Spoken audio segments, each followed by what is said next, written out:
Thank goodness. Okay. Good evening. This hearing before the New Britain Township Zoning Hearing Board is called to order. Before we get started in preparation for our business this evening, ask everyone to silence and do not disturb on your fancy phones.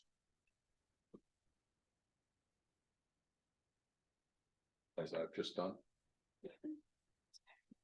And for your information, as with all township meetings, this meeting is being recorded and shared via virtual meeting. There's the camera up there in the ceiling. Few introductions before we get started. Ryan Gaiman is our Assistant Zoning and Planning Officer. Dave Conroy is our Planning and Zoning Officer. TJ Walsh is a solicitor to the Zoning Hearing Board. Kathy Vasili is a member of the Zoning Hearing Board. My name is Chuck Coxhead. I'll be chairing the meeting this evening. And for your information, if you are not aware, there's, I believe we've gotten approval from everyone, or we wouldn't be executing, but there will only be 2 of us serving this evening. So our others are having personal lives on vacation. And of course, our court reporter is Brenda Cappiello. She'll be our stenographer this evening. The Britain Township Zoning Hearing Board is a quasi-judicial body required by statute of the Commonwealth of Pennsylvania and created by the New Britain Township Board of Supervisors. This board is chartered with a single responsibility to provide due process to the citizens of New Britain Township to appeal zoning and engineering decisions made by the township. The zoning ordinance was created and is maintained by the New Britain Township Board of Supervisors. This zoning hearing board has no jurisdiction over the contents of the zoning ordinance. We ask that any concerns regarding the contents of the zoning ordinance be directed to the Board of Supervisors. Procedures for tonight's hearing shall be as follows. We shall conduct this proceeding in a manner similar to that of a court hearing, and all testimony shall be recorded by our stenographer. All affected parties shall have an opportunity to present factual testimony this evening, and all testimony must be given under oath. Only the facts and testimony presented to the board during this hearing will be considered. We will first hear the applicant's presentation of their case. The board expects the applicant to state the unnecessary hardship, how the proposal will not be detrimental to the public welfare, and any other grounds the applicant believes support the application. The board will also hear from any other individuals who wish to become parties to this hearing. We'll discuss that in a bit. After the testimony has concluded, the board will hear from anyone who simply wishes to make a statement or ask a question that is relevant to the hearing. Depending on the length of the hearing, the board may or may not make a decision on the applications this evening. Before we get started, we have 3 items on the agenda this evening.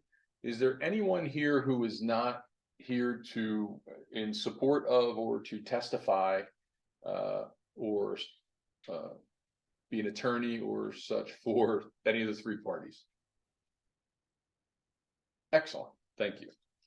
Makes things easy. Our first application or first hearing should be for the application of 544 Airy Avenue.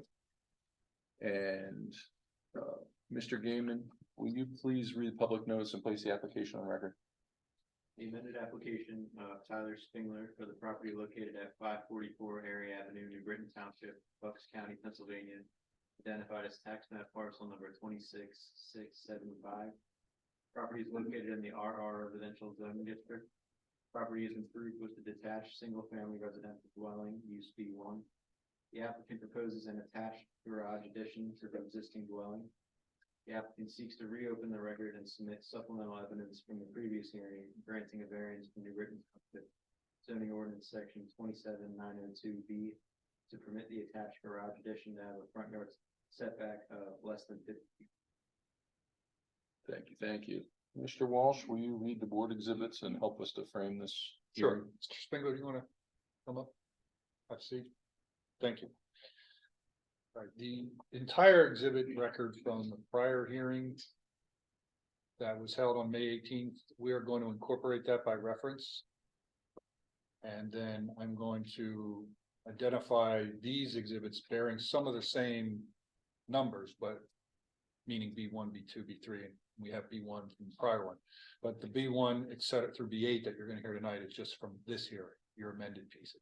And then I will explain for the record why you're here. All right. So B1 is the zoning / exhibit plan And this differs from the plan that you submitted at the May 18th hearing. Correct. Exhibit B2 is a letter to the intelligencer for any public notice. Exhibit B3 is the public notice that was just read into the record. Exhibit B4 is proof that that notice was published in the July 6th and July 13th, 2023 editions of the intelligencer. Exhibit B5 is a letter that the applicant provided them notice of this hearing.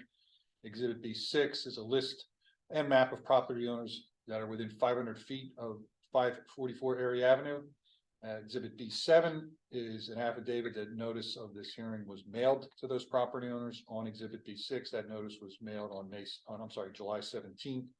B8 is an affidavit of posting that notice of this hearing was posted on the property. That notice was posted on July 17th. All right. All right. So what happened here was Mr. Spengler made his application. It was a full record, a full hearing, and the board voted to grant variance to allow the shed, the attached garage that he's going to build to be 29 feet from the requisite lot line, okay? And that's where the confusion ultimately arose. That variance was granted. I drafted the written decision, but before it was presented to the board for review, approval, and signature, the township staff reviewed the subsequent plan you came in with, which was the building permit plan, more or less, right? The zoning permit. Zoning permit, yeah, they're basically the same, Yeah. but thank you.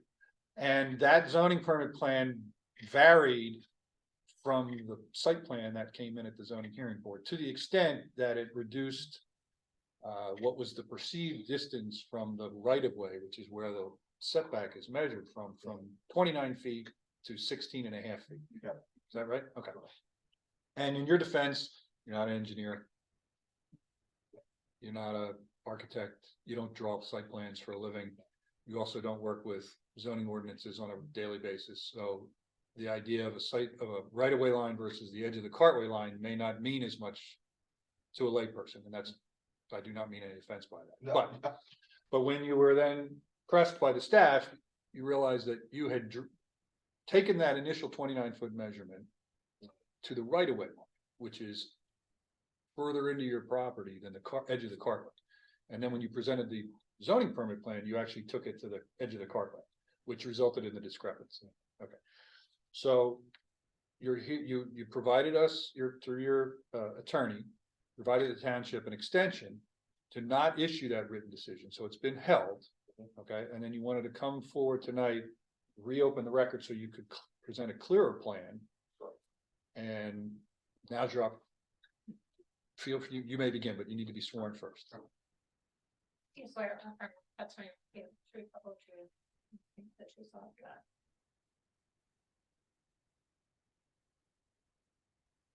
Yep, you may begin. Plan to just build a 32-foot wide garage beyond my front setback, which was 50 feet. I would be 16 foot 6 inches away from the right of way line of my property, to the edge of the garage. So ultimately, I'm just looking to get approval for building beyond my front yard setback of my property. You're still a corner lot, right? Still a corner lot. That Yeah. hasn't changed since. Now, is the garage physically going to be in a different location No, from what you testified to 2 months ago? no, it's gonna stay in the same location. So really, the only error was the point of reference you used for measurement. Correct. So the 29 feet was To from the the road wall to the road. to the edge of the cartway. Yeah. Okay. And that's what you've always intended, but you just mismeasured it last. Miswrote it down. Got it. Okay. So you're asking for a setback of, instead of 29 feet from the right of way line, which is where you measure the front yard setback from in this instance, 16 feet 6 inches. Correct. But that's 20, but it remains 29 feet 6 inches from the road. From the road. And there's no sidewalks out there, correct?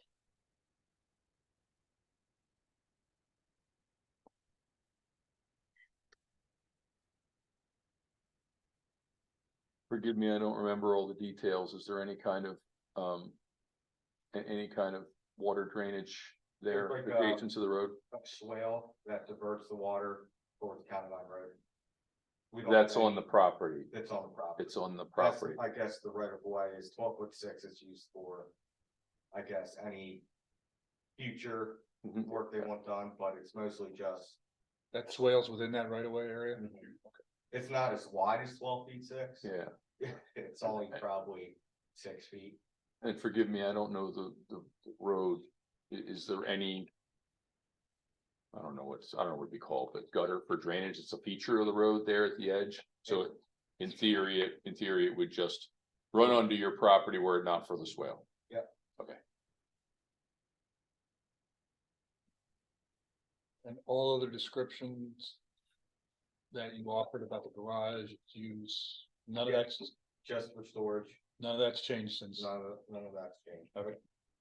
I think I recall, correct me if I'm wrong, that you're also adding some paving, some driveway to get to the garage, is that correct? Yes, I remember discussing that last time. And that's not changed, or the setback from the driveway. No. Everything has, it was just like, And on that parking pad, just to be clear, because we're talking about dimension on a print, right? There's not a dimension on the print from the driveway to the right of way. Okay, is it, it's not gonna be. so it doesn't go further than the edge of the garage? Right. Okay. Clarifying questions, or so it's on the record. Yep, And the garage is still gonna be 32 feet in length, 26 feet in depth, okay, 26. Looks like it fell off this plan I'm seeing. The one that we're marking is a B1, was this? it's 32 by 26. Yeah, it's the one Ryan sent, it does the 26 interior. Does it say it? Yeah. Oh, okay, yeah, Yep. it's. All right, that's a little. Yeah. Challenging, to read, but in any event. Yep, it is. That's why I like these electronic. Anything else, Mr. Spangler? No. Mr. Conroy or Mr. Kim, do you have anything to add as far as the, how the township reviewed? Nah, I'm sure he doesn't want to hear from me anymore No, after our discussions. I just didn't want to also misstate or No, misrepresent everything anything. that was said was accurate? accurate. yes. Okay.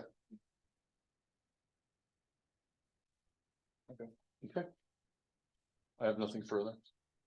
Alright. Okay, go off the record. All right, let's rec for a second.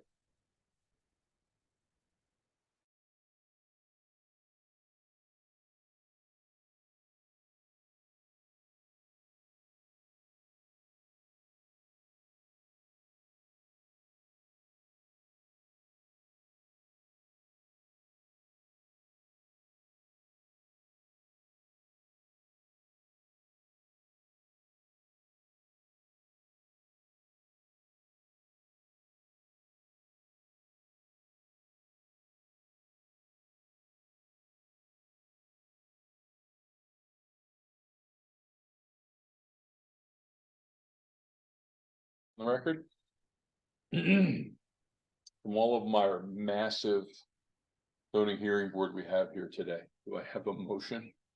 Make that motion to amend the original application from May with the corrected measurements of 16.6 feet to the right of way. I'll second that. All those in favor? I Aye. Okay, so we'll amend your written decision, which hasn't been issued yet, but it'll reflect the correct dimensions, and you'll get that within 45 days of today. All right. Okay, All right, thank you very much. thanks for coming. Thank you. Good luck with your project.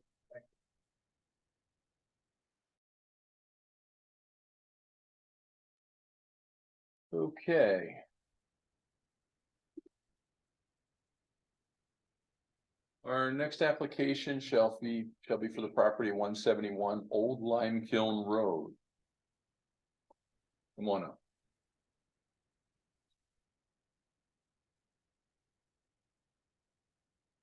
Very well, thank you.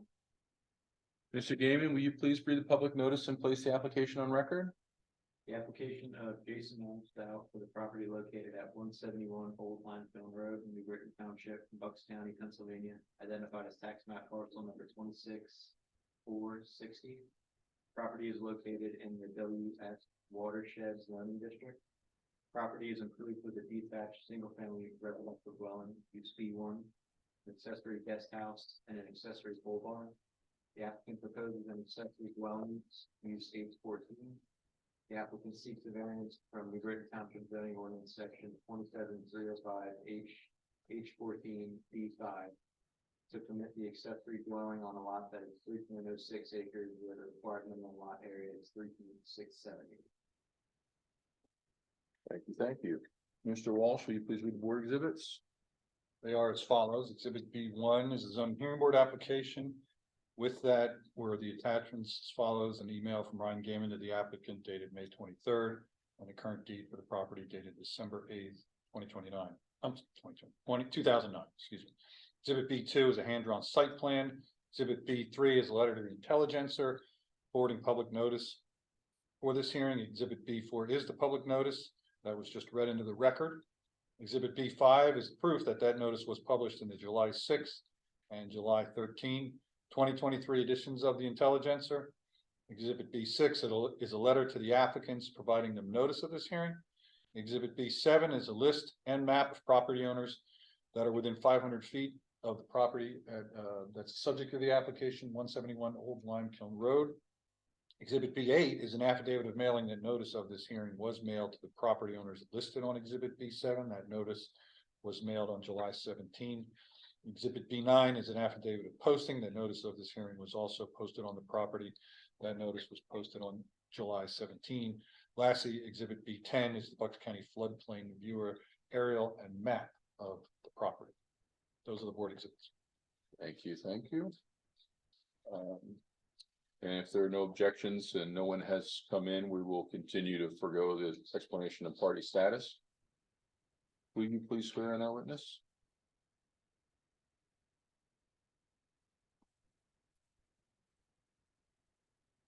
Can you present your case? So I bought the property, as he said, I believe it was 2009. It's an 1856 property.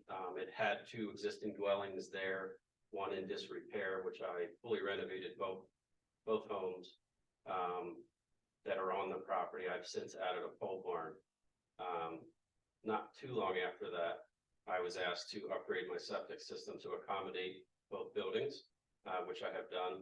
I put in a COCO system on the property to accommodate both buildings. So that's been completed, permitted, and fully completed. So what I'm looking to do in not the main house, the second house, is to set that up for my daughter, so that her and her daughter and husband can live there on the same property. My son will be moving into the main house. I also own the property that's right next door to it. So for me, dream come true. They both have children. They're my grandchildren, and we all get to kind of live in that same space there. So that's what I'm looking to do.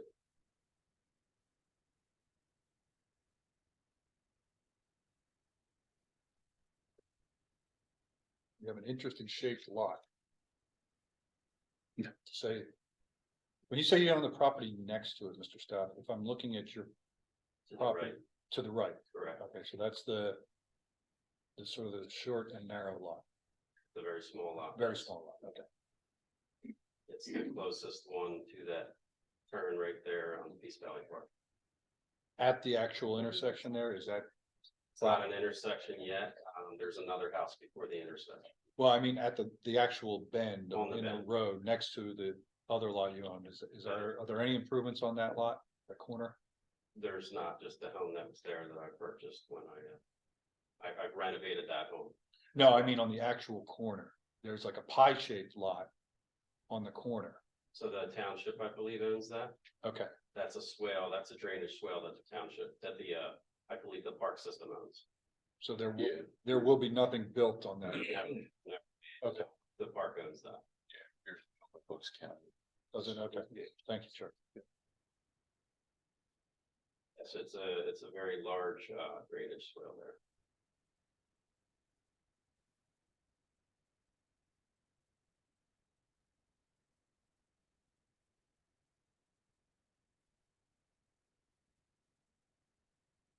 Did you use the plan calls it a guest house? What have you you renovated it, you renovated the current home, but Yes, I renovated it originally to be entertainment space, just extra space for us. I had a growing family at the time. My kids were, young teenagers and even a little younger than that at the time. I've been in this township for, at that house since 2009, but I've been in this township for 25 years as a resident and a contractor here. did you live in the main house I or did did. you live in the property next to it? No, I lived in the main house. I only bought the property next to it 3 years ago. Okay. Okay. So it was entertainment space for a while. Things changed with all the craziness that went on in the world. And I fixed it up a bit so my mother could stay there, moving back from Florida. That's when I was asked to upgrade the septic system, and I did that. I was asked by this office to do that. I was gonna say, I'm assuming you must have gotten some kind of an occupancy for her, that you had to do that, or? I assumed that's what I did when I was asked to upgrade the septic system at the time. When was that done?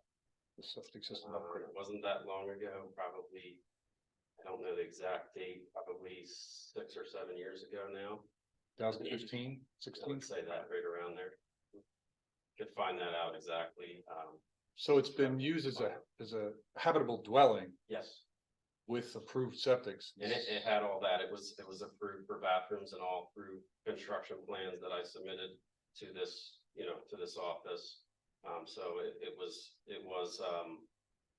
already had plumbing and everything in there as well. That was approved. Okay. By any chance, do you have any knowledge before you owned the property? If they used it? They were using it as a schoolhouse from what I understand. It was the Hills that would live there. And they had, a lot of homeschooling throughout their family. They lived there for, I believe, 70 years. And they were using it for a schoolhouse, to a certain extent. Your mother was living there from like 2015, 16, whenever the renovations were done until recently? Correct. Okay.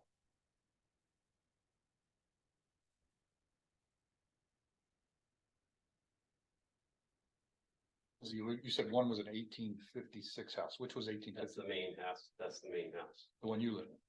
The one I lived in, I don't live in there anymore. Okay. Do you know the approximate age of the guest house? I don't. I know it's not as old as the main house because it's cinder and stone. And not, well, the main house is full stone. I'm sorry if I missed that. Who lives in the main house? Nobody right now. Oh, you're right. My son will be moving into it in about 2 weeks. With his wife and their son. And you live next door? Correct. Got it. Okay. I apologize if you did say that and I missed it. And insofar as the renovations that were done to make it, when you upgraded the septic system to use for fully habitable home, meaning it has kitchen, full bathroom, all the stuff. It does. And that, all the construction plans went through the township and nothing's It did. changed. I fixed up some of what was there and added to it, otherwise. But no, not everything went through.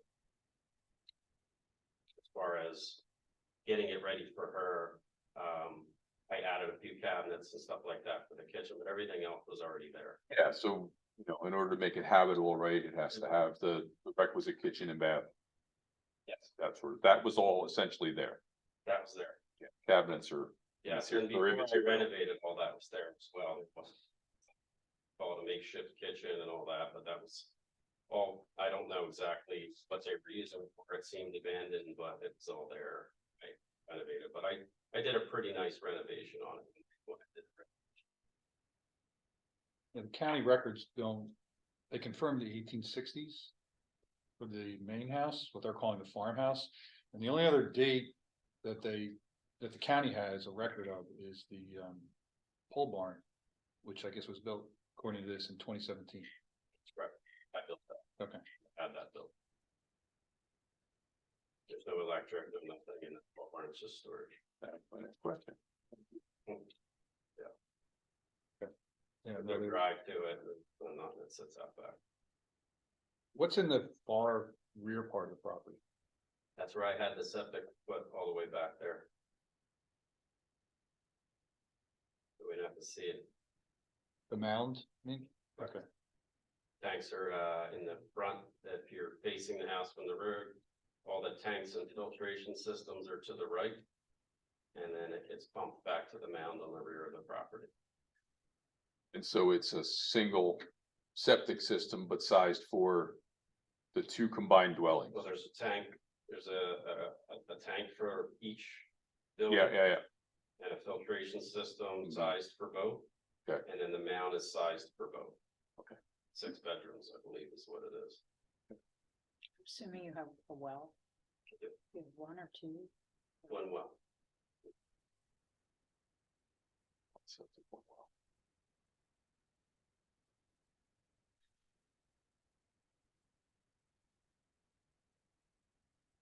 Guessing no issues. No.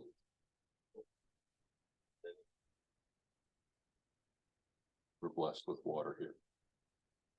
Yeah. Lake's close by. it's certainly there. Of that, yeah. I think I'm on that well, only 100 and some feet deep, so that's not extremely deep, but unbelievably, the house I live in is 750 feet deep. 750 feet? Yeah. I just had a little scare there because the electrical module was acting up and I thought it was the pump. And yeah, that would have been a crane to Yeah, get that Wow. thing out of there. submersible. Yeah. Okay. That's like a production well depth. That well's only a few years old, so.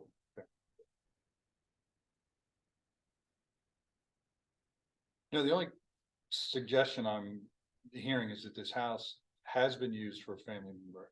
And you're intending to use it for a family member, so would you be agreeable to maintaining that going forward? So this property wouldn't become like a 2-family dwelling. Absolutely. Okay.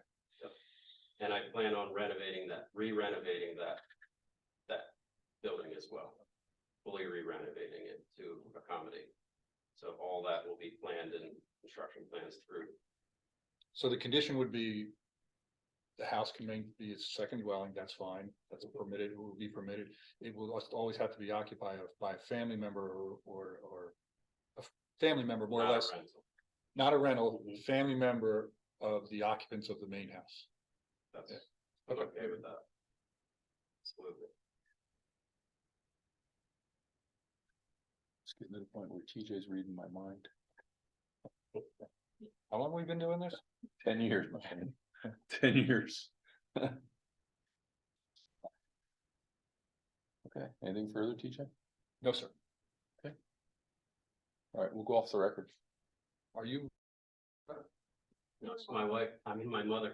Oh. Laura's my wife. That's Well, I didn't know your maiden name could be Laura, but if you certainly would like to say anything, there'll be an opportunity. I can. Okay, She's a curious soul. good. Were you the lady that lived in the guest house? Did he evict you? He'll be staying with me. Don't laugh, I actually evicted my mother Oh, from my wow. house. Okay, thank you for coming. Take care of my. All right, yes, you do. I swear we're going off the record this time.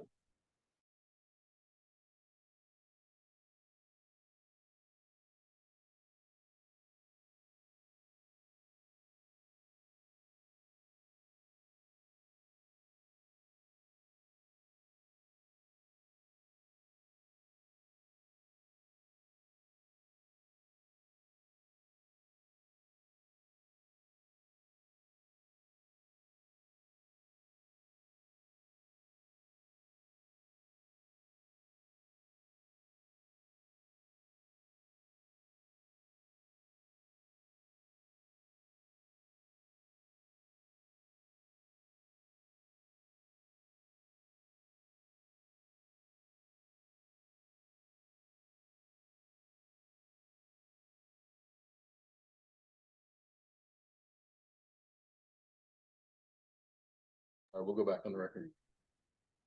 All right, board's deliberated, recommended motion would be to grant the variance requested, for the lot area. Subject to the condition that the guest house, remain occupied by family members or relatives of the main house and it not become a rental or used for any other non-residential purposes. I'll make Sounds that good. motion. Second. All those in favor? Aye. Aye. Okay, Thank you. Mr. Stout, good luck with your project. Appreciate it. You'll have a written decision within 45 days of today. Perfect. Thank you for coming. Assuming you're the tree stouts, What's that? the trees. We are not. So there's what, 15 homes on Untitled Road. 3 of us are stouts and the one of us are bigger. Really? That's about the same. Okay. Just thought you- Yeah. Thank you for coming. See ya. Thank you.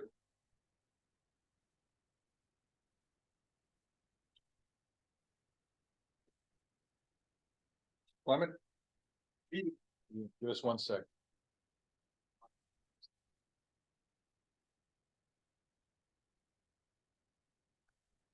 Thank you, sir.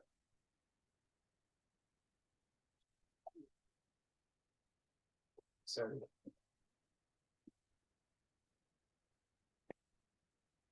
Someone's in that room, it's gonna have a, we should have this folder. He's gonna offer the map. Yeah, there's nobody here. Yes. Maybe that's fine with me. I love those. I know you do. Suggested that course of action earlier today. Love those.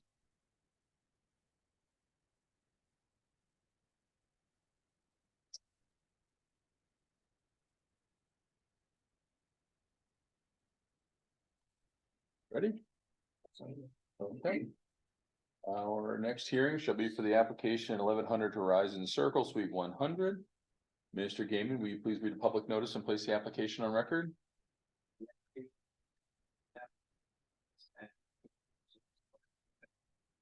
The property located at 1100 Cir Suite, Britain Township, Bucks County, Pennsylvania, identified as tax map parcel number 265478.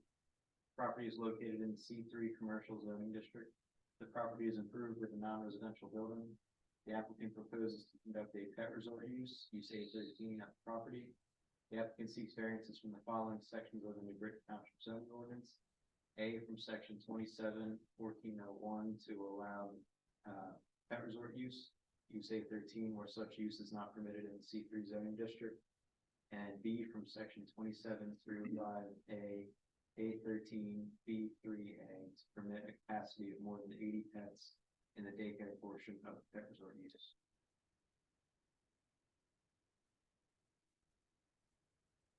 Okay. Mr. Walsh, will you please read the board exhibits? They are as follows. Exhibit B1 is the zoning hearing board application. Attachments included therewith are an addendum outlining the relief requested, 2 Google Maps aerial photos, another aerial photo with play areas designated, a front elevation with proposed signage, and a floor plan. Exhibit B2 is a site plan. It's 1 sheet. It was prepared by Bach and Clark surveyors. It's from December 29th, 2008. Exhibit B3 is a letter to the Intelligencer. Exhibit B4 is public notice that was just read into the record. Exhibit B5 is proof that the notice was published in the July 6th and July 13th, 2023 editions of the Intelligencer. Exhibit B6 is a letter to the applicant and their attorney dated July 5th, 2023, providing notice of this hearing. Exhibit B7 is a list and map of property owners that are within 500 feet of the subject property. Exhibit B8 is an affidavit of mailing. That notice of this hearing was mailed to the property owners listed on Exhibit B7. That notice was mailed on July 17.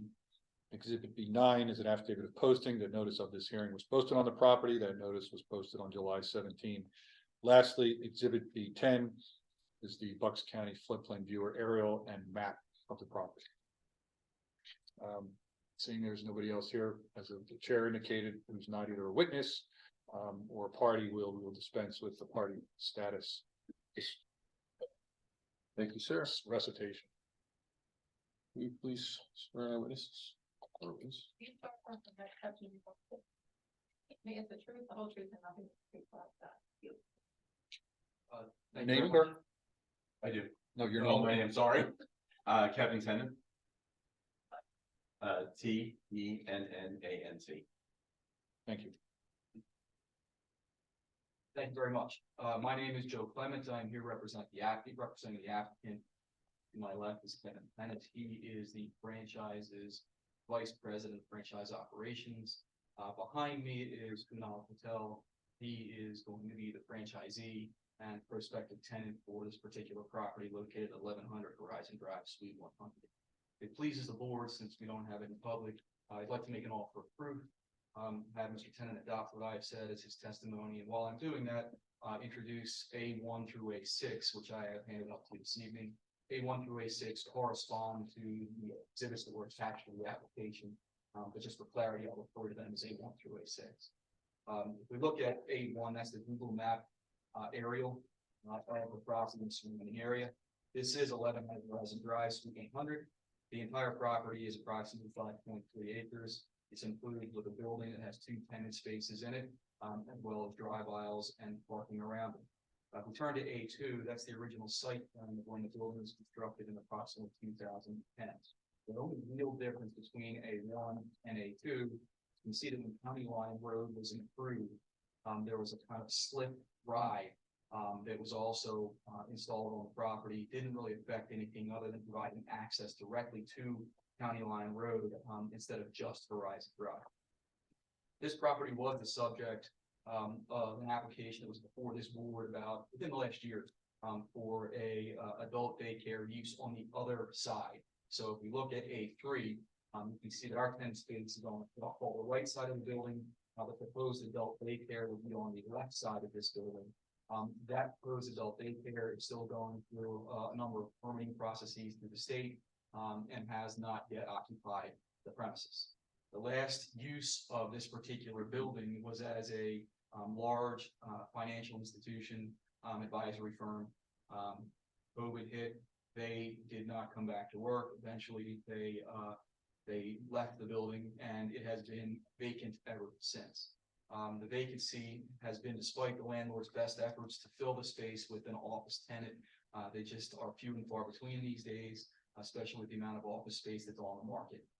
If we turn to A4, that would be a small area that would be transformed into an outdoor play area. There would be a turf area fenced in that would allow for the dogs to go in and out of the facility. And of course, our proposed use, as the name indicates, is a canine resort under your zoning ordinance. What that would mean is dogs could stay here away from home, a place to play away from home and stay.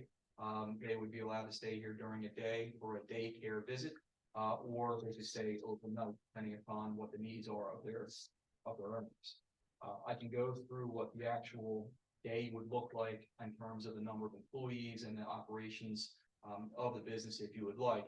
But before I do that, turning to A6, that's the sketch plan fit out of the building.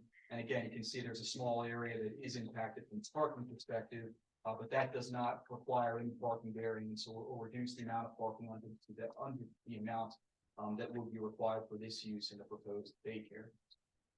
Again, most of the space is indoors. There are 2 play areas indoors. Those 2 play areas would accommodate dogs of 30 pounds or less or 30 pounds or more. So that's how the dogs are divided up. They're observed at all times.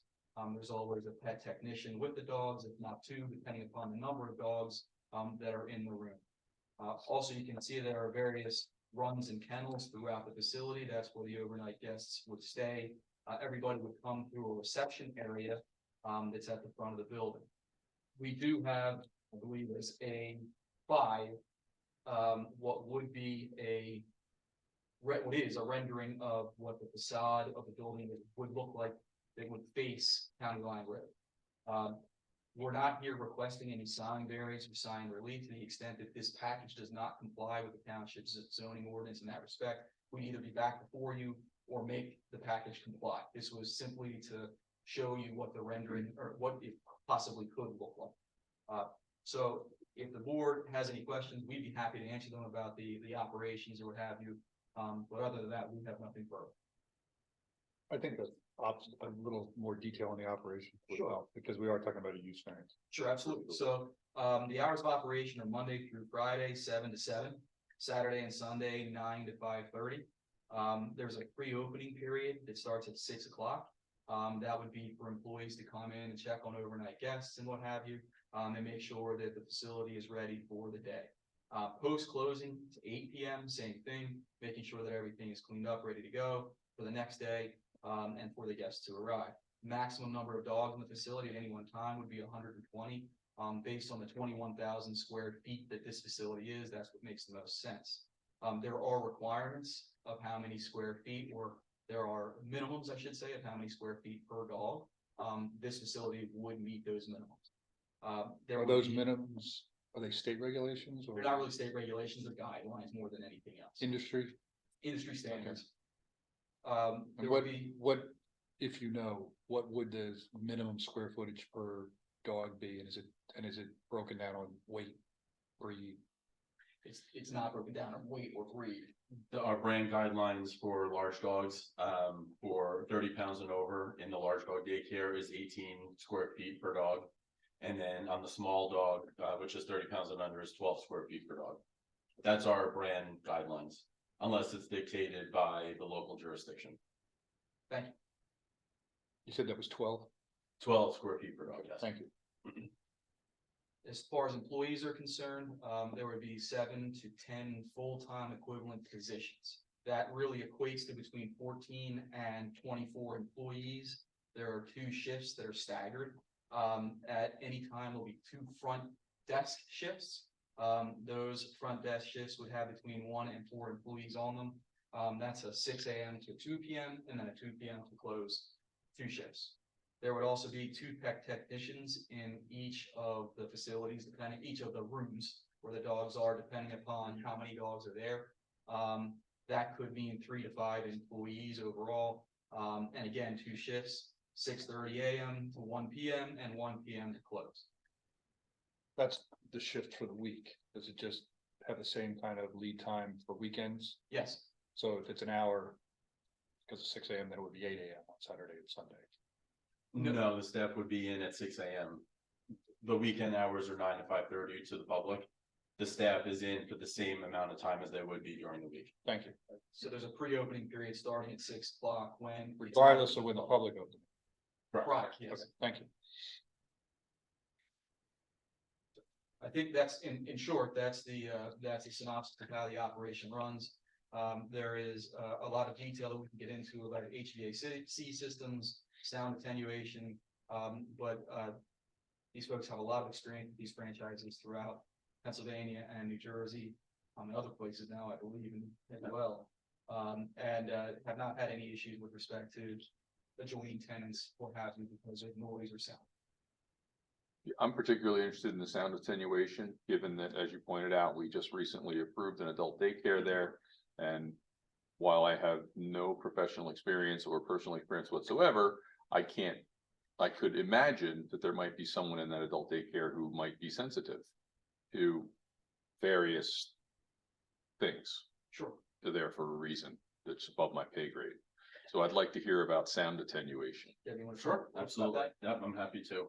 So the perimeter walls of the entire building, including all the interior rooms for boarding, daycare, the lobby, all are built all the way up to the roof deck. So there's no sound bleeding over the ceiling tiles into other areas of the building. All of those walls are also lined with a material called Acoustablock, which is mounted on the studs with insulation, Acoustablock, then sheetrock, and then our finishings on the other side of it. So there's quite a bit of sound absorption that happens throughout the building.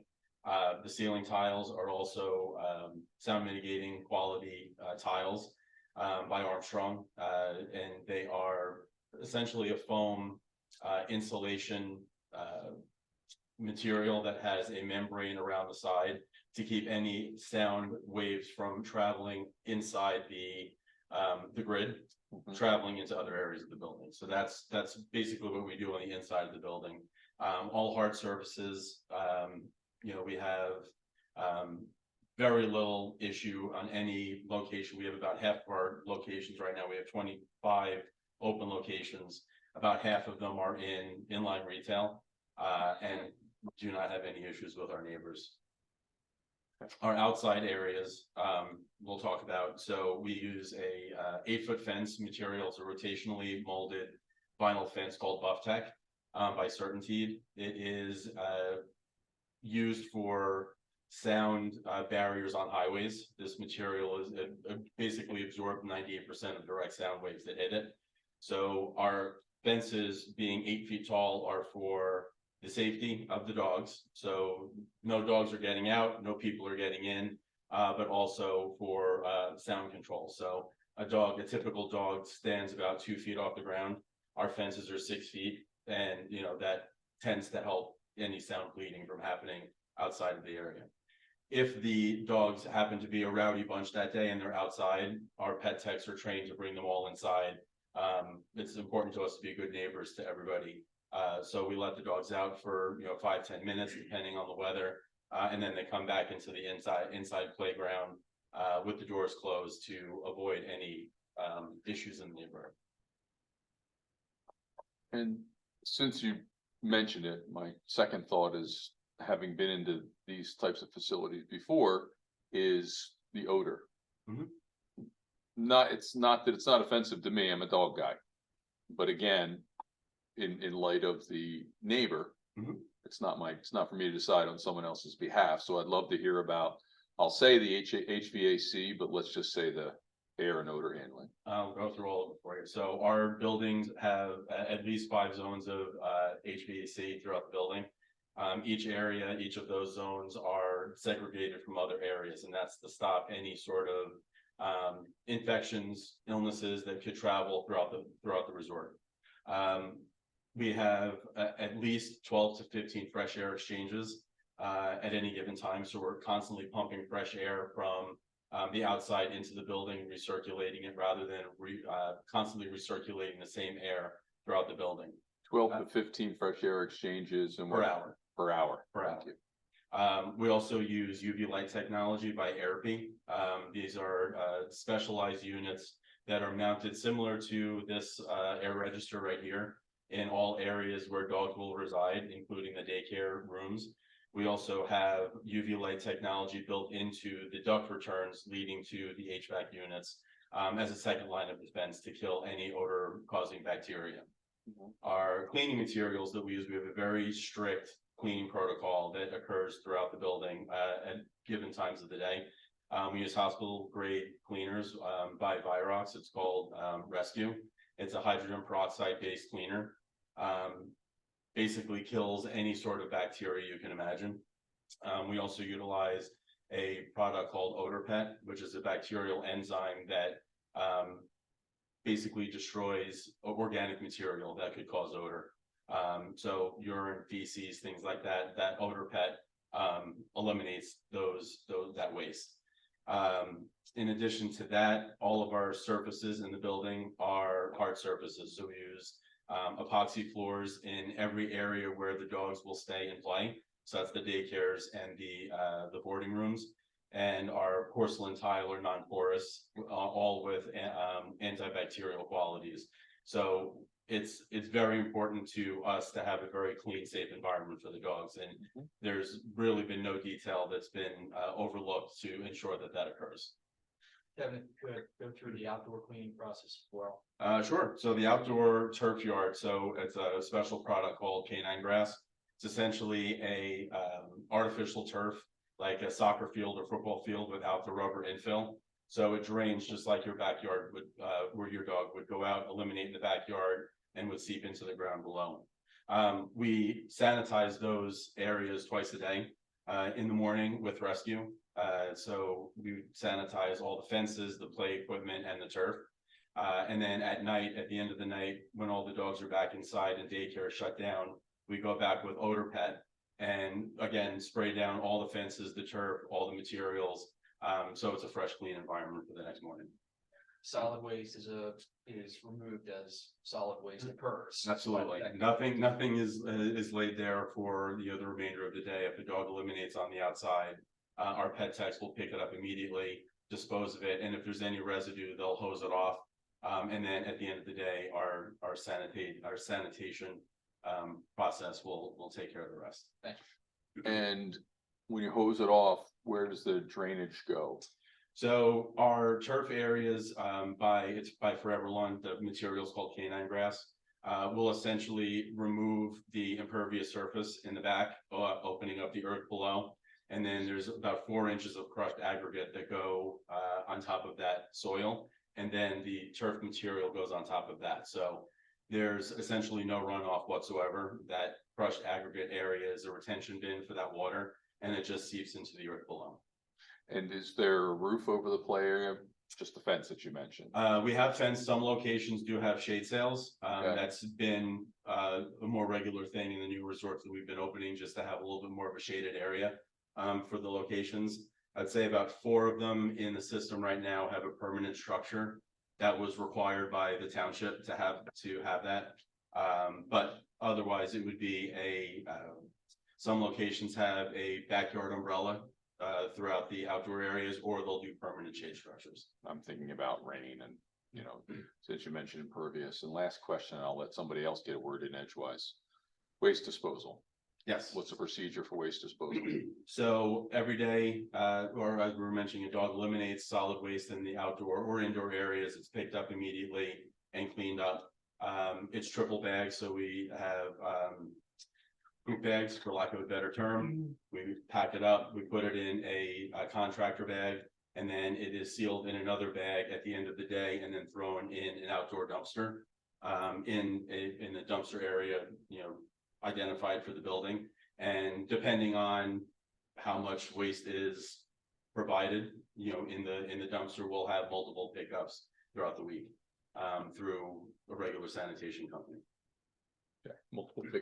Triple bag and multiple pickups throughout the week. Absolutely. And the dumpsters identified and reserved strictly for Yes. the canine resort. Yeah, some locations do share a dumpster with other tenants if they're in an inline area. But most canines have their own dumpster enclosure just for themselves. Yes, that'd be quite a dumpster with adult daycare and pet resort. There's humor there, but from the perspective of this chair, it's also an issue, it's Absolutely. important. So.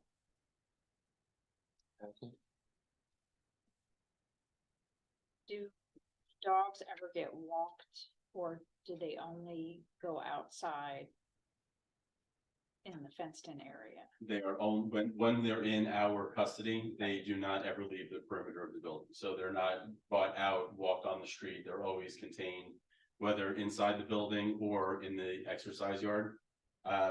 Our model, not all dogs get along with other dogs, so every dog goes through an evaluation process. Regardless if they've been to another canine or another daycare, every resort will do an evaluation of that dog. If they're friendly with other dogs and they pass the evaluation, they're in the daycare group play all day long. If it's a situation where the dog does not get along with other dogs, or at the request of the owner, we have a private play option as well. And that's a third play yard, separated from the group play.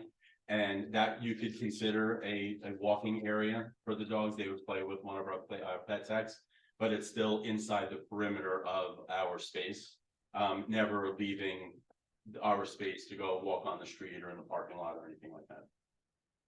Kevin, that one-on-one play area is identified on the plan that we've marked as A6 or A5, I believe, hopefully 6. Yes, correct. It is, if you're looking at the plan with RHJ Associates at the bottom, it's the furthest thing to the right.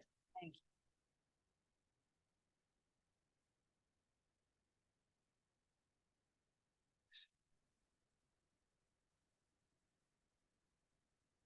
And you do keep them overnight? We do Not keep just- dogs overnight.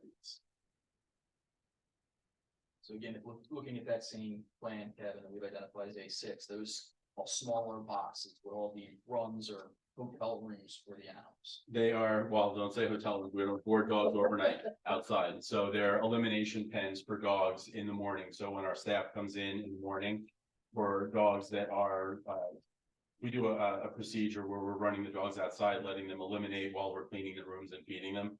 Those would be the areas where they would be going to eliminate outside, then they would be brought back inside for their breakfast.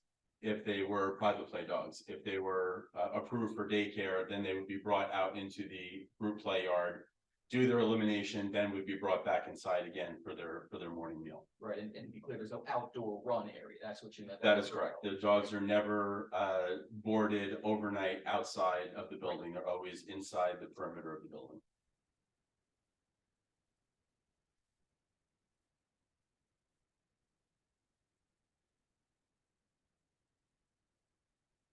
With your other locations on a average daycare day, how many people are showing up at the same time, dropping off their That's pets? a great question. So our hours of operation, our drop off and pickup times are specific to daycare and boarding.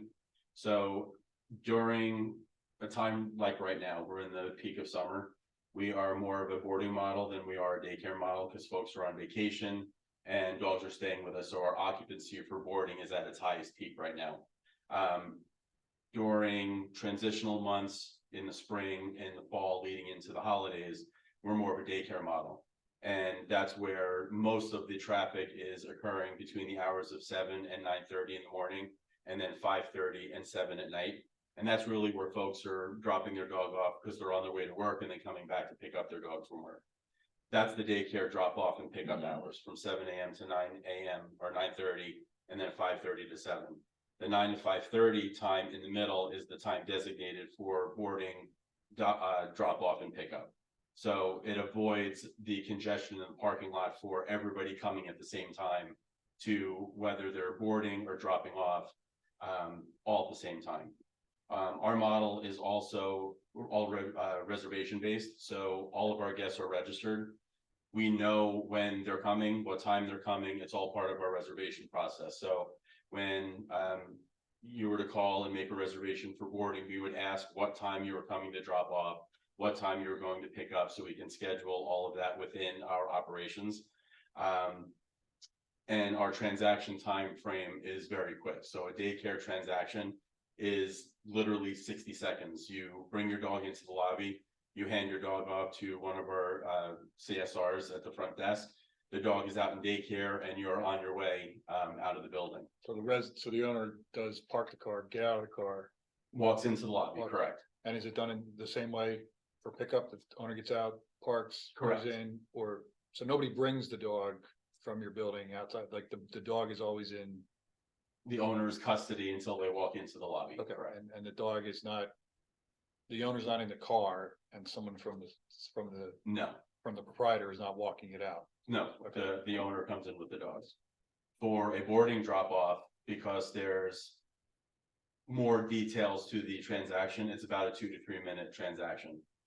In our system, our reservation system, we already know the feedings, any medications, the weight of the dog, anything like that. We're just going over the details of the stay, of how long they're looking to stay, confirming when they're gonna be taking their bath on the way home. And that's it. The owner's on their way. So it's a little bit longer than a drop off for daycare. But again, we have all the details in our reservation system. We're just confirming them and the client is on their way. And the dog is on their vacation in the back at the resort. You said it, but I want to request clarification. Mhm. The owners are required to park. Is that the procedures that they are required to follow as opposed to pulling up and queuing outside the parking spaces? Yes, our owners, I mean, I've never had any resort or had any experience where owners are just lining up in a driveway. We do have the parking spaces in front of the lobby. Our owners will park in a parking space and walk their dog in and then be on their way. We don't have any locations that have a drop-off location, or we're just lining up cars like you would for dropping your kids off at school.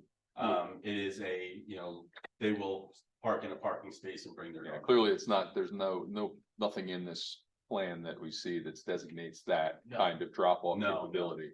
And so, No, and again, if you take a look at A6, and if RHJ is at the bottom of the page, that's towards County Line Road. This lobby is on the County Line Road side, it's my understanding through the other plan that the adult daycare is on the other side. That's So correct. it's Yes. kind of So- opposite, opposite traffic pattern.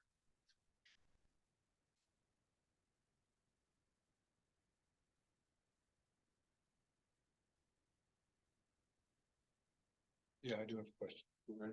So is there a veterinarian on staff or on call? We do not have any veterinarians on staff, but we do partner with a local veterinarian in case of emergencies. They're typically within a very short drive time. We also have veterinarians review our policies. I know it's a requirement in Pennsylvania to look at our operations in order to get our kennel license. So we do partner with veterinarians pretty regularly. It's a requirement of the brand to have an emergency vet partnership. What is the There's ex- protocol if there is a medical emergency with one of the dogs? So what happens, so if we come in, we see a dog in distress, or there happens to be a fight where we think the dog needs to be seen by a vet. One of our members of management will transport the dog to the veterinarian, call ahead, let them know that we're coming.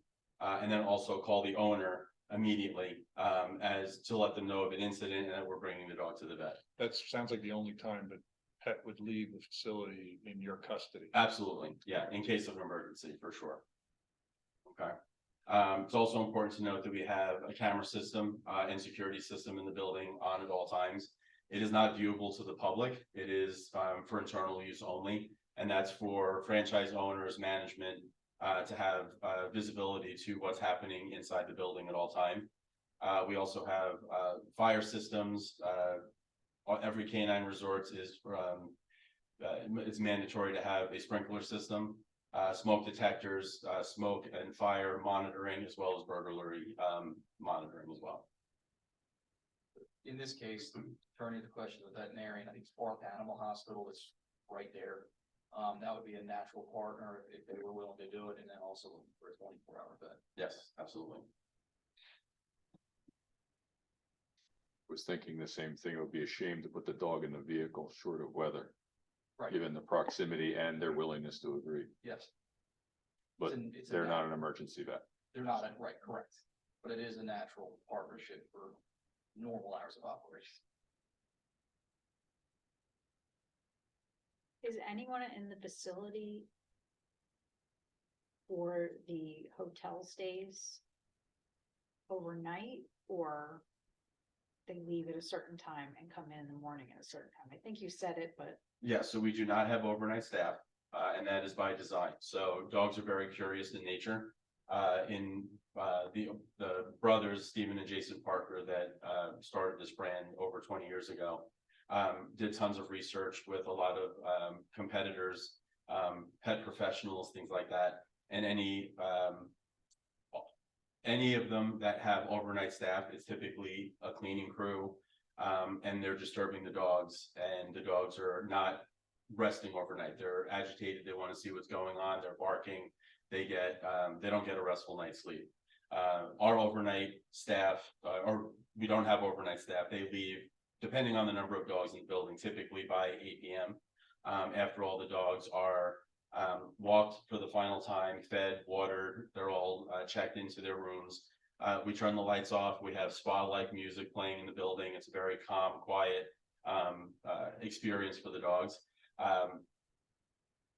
We do it on purpose, not having overnight staff, because we want the dogs to be rested. Most of the dogs that are in our care overnight are group play dogs, and they've been exercising all day long. They want to be relaxed and comfortable in their enclosure. But if anything were to happen, meaning the owners watching the cameras, they see maybe a dog happen to get out of its enclosure or walking around, the alarms would go off, motion sensors would go off. A member of management or the owner would respond immediately to see what was going on. But yeah, we do not have any overnight staff by design.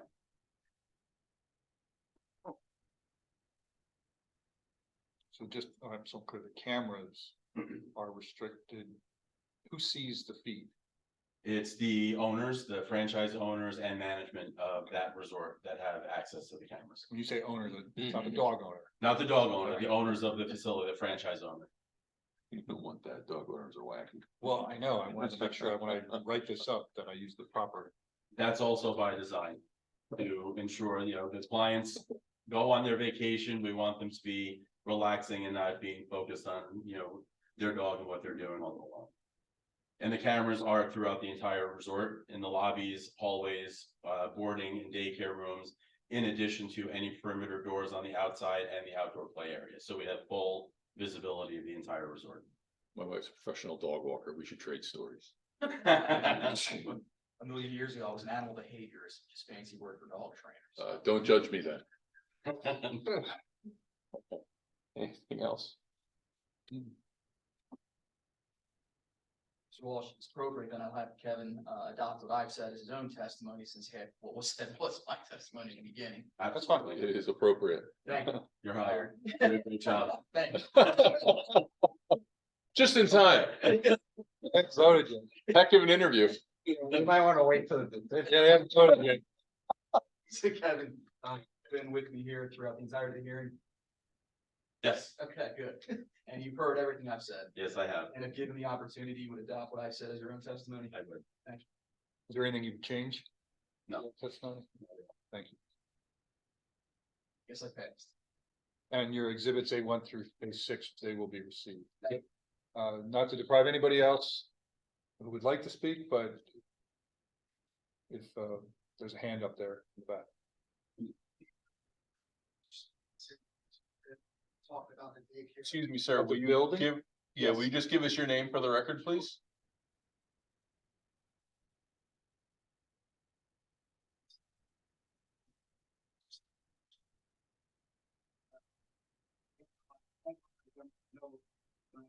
We're not to do it, so just wanted to say that this too. And also, the adult daycare is actually about 70 feet from where, this facility would end. There's, like another office space and about 20 feet of open space between the two, between them. And I built where the adult daycare is about 2 years ago. It's that 100 by 100 tag on the end there. I built that.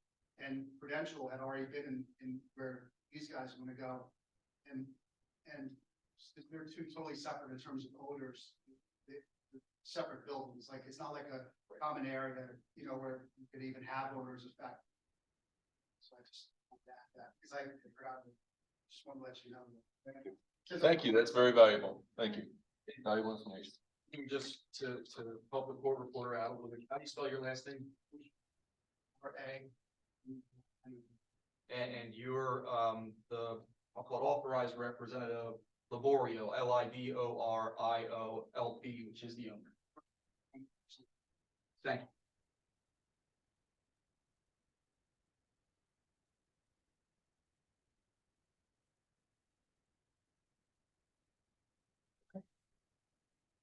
Thank you. Move off the record.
Okay, we're gonna go back on the record. Right, just a couple of questions before, that came up.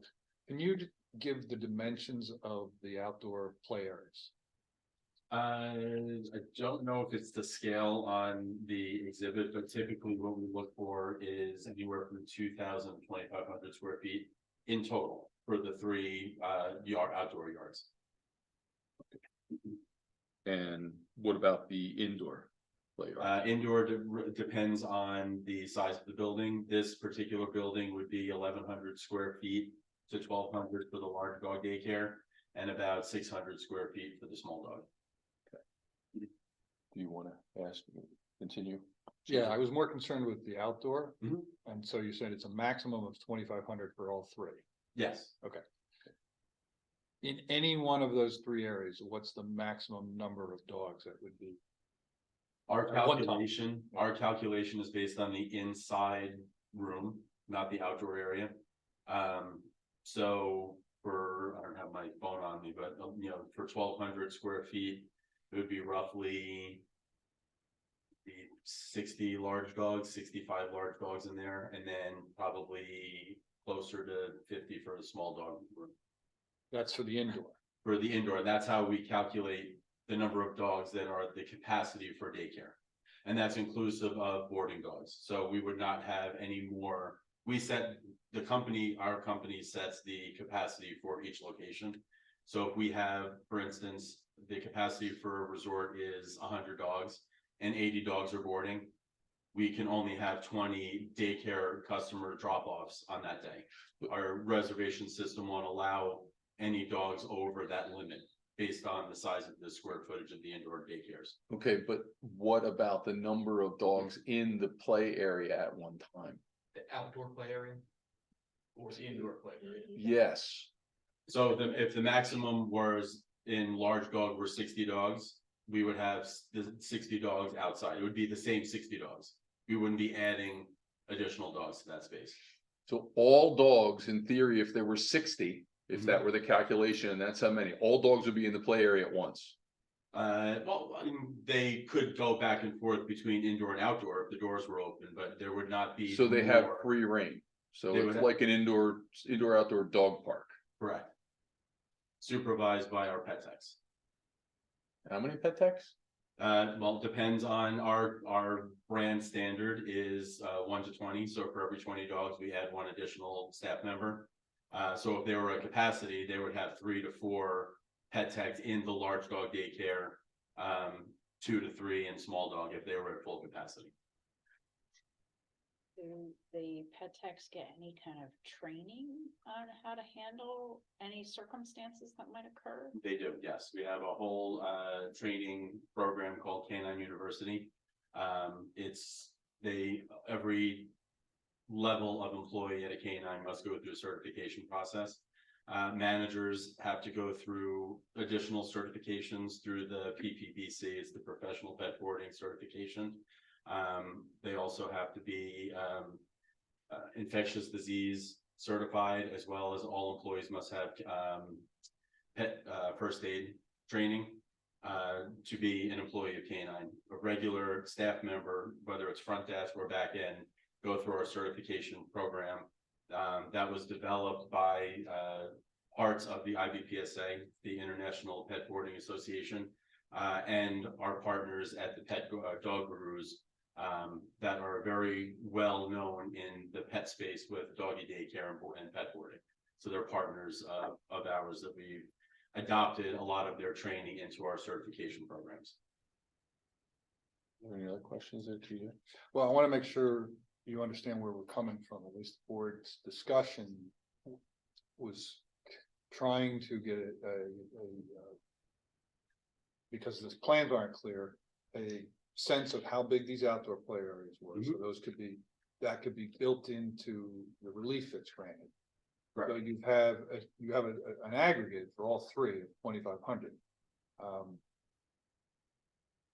I'm not trying to pin you down or box you in any way, shape, or form, but is there going to be a minimum or maximum? So one is not 2,400 and the other two are 50, or?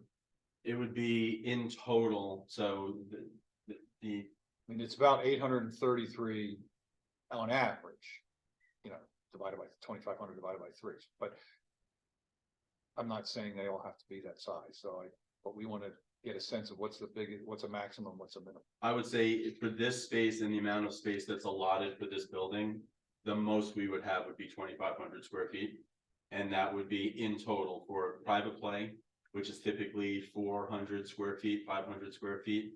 And then small dog and large dog, which large dog is usually the larger of the outdoor play yards. And then the small dog is usually half the size of the outdoor play yard. But in total, for all 3 of those yards, I would say the maximum would be 2,500 square feet. Right, I got that part. So, Yeah. so it's going to be. What did you say the first part was? It was, The typical private play yard is about 400 square feet. 400 to 500, depending on the layout and the space that we have for it. okay, and then the other will be 2/3, 1/3. Correct. Okay. All right, I can work with that.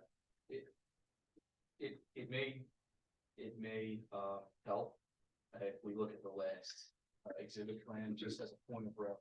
Typically, I believe a parking space is about 10 feet long. And 20 feet long.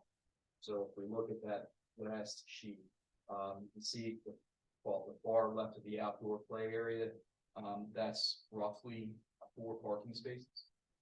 It's a little less than the total length of those 4 parking spaces. So it'll probably be somewhat less than 800, just under 800 square feet. Moving to the right of that, that would be the large dog play area. That seems to be larger than 4 parking spaces. It's actually 2 handicapped parking spaces plus the handicap area that would allow for a van.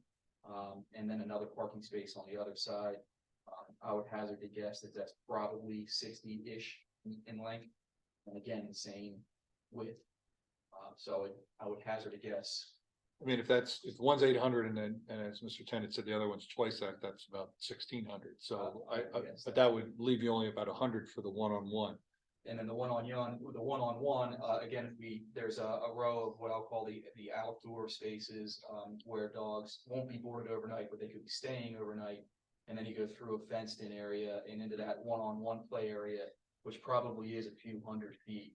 That's the private play area. That would be private play, yes. And you said that's anywhere between 400 to 500. Typically, yes. Okay, so I mean, if it's at 500, that's 20,000, which, you know, means you're looking at 14, you know, well, 15 or 8 or 14 or 7, something around, you know, 13.5, something along the lane, 1350 square feet, 600, you know, 600 square, so something along those lines. So Yeah. that's, okay. Within that parameter, that would be a condition that the board would attach because the plans don't have specific dimensions, but because the township doesn't have any regulations per se on the size of those, you have guidelines have a tendency to change. Right. If there was a reason for an alteration of the size of those for whatever whatever it would be, it says you would have to come back and say, yeah, we're gonna change the Absolutely. layout or the size of the private play, the large play, and the small play. And we're mostly talking about, well, no, we are exclusively talking about the Outdoor area. the indoor, the board.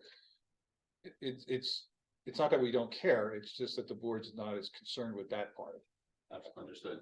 All right, so the boards then would be, the recommended motion based upon this discussion would be to grant the variances as requested. It would be subject to the conditions that the standard operating procedures would be as set forth and described in your testimony. The owners would be required, dog owners in this case, would be required to actually park their vehicles in the space. There would be no vehicle queuing for pickup or drop off, Absolutely. either boarding or daycare. And then the play area dimensions for the outdoor would be as roughly estimated 400 to 500 for the one-on-one, and then the balance will be a 1/3, 2/3 small dog, large dog. And those would be conditions for the use variance to be granted. Absolutely. And you're agreeable to that. Absolutely, yes. And Mr. Patel, you're agreeable to that as well? That would be the recommended motion. I'll make that motion. Second. All those in favor? Aye. Okay, you have relief. Mr. Clement can explain to you what happens within 45 days. Thank you Thank very you very much. You can't fire He hasn't, you can't fire me, he hasn't been hired. Thank you very much. Good luck with your project. Yeah, same here. We're adjourned.